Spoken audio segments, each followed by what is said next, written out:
We have started to receive new information about Natlan as we are getting closer to its release. We have got some new information about Xbalanque, Natlan's exploration system, and its maps. Before we start, I would like to mention that these are early pieces of information, and we're still a few months away from Natlan's release, so they're subject to change. Starting with our first update. According to information via HXG, a fairly reliable source in the community, Natlan might add a dragon riding system or mount system in the near future. Before this, we did receive some similar information from other sources, but they were hard to believe at that time since it was way too early. But now that many sources are talking about it, I guess we will indeed see the mount system in Natlan. I mean, it's not impossible for Hoyo to add this system.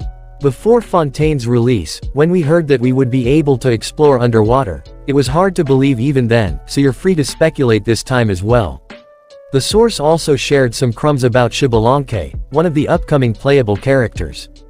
There are multiple rumors about his appearance, but according to the latest information, he might have tanned skin with red hair, or white skin with red hair, or tanned skin with white hair. I know it's confusing, but maybe he has 3 concept arts at the moment, and that's why they mentioned 3 different combinations. Furthermore, HXG also said that Xbalanque will be using a short male model. So, he could use a similar model to Bennett, or he could be one of the first short or chibi male characters.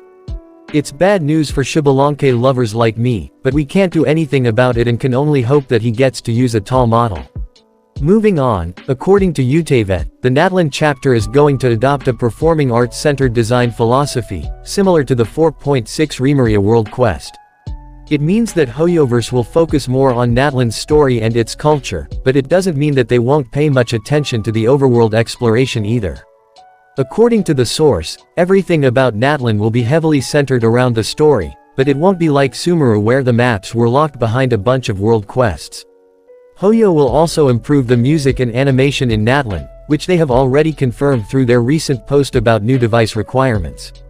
In short, Genshin is steering its wheel from open-world exploration to storytelling, maybe because a huge number of people play Genshin just for the story, but it doesn't mean that they're going to shorten the map size or the open-world exploration, so there's no need to worry if you love to explore. Moving on to the 4.8 news. According to info via HXG, 4.8 summer event will be held by one of the Hexencircle witches. Some of the previous summer events have been organized by Klee's mother Alice, so this might be true. But they didn't mention which out of the 8 Hexencircle witches will be hosting the upcoming summer event.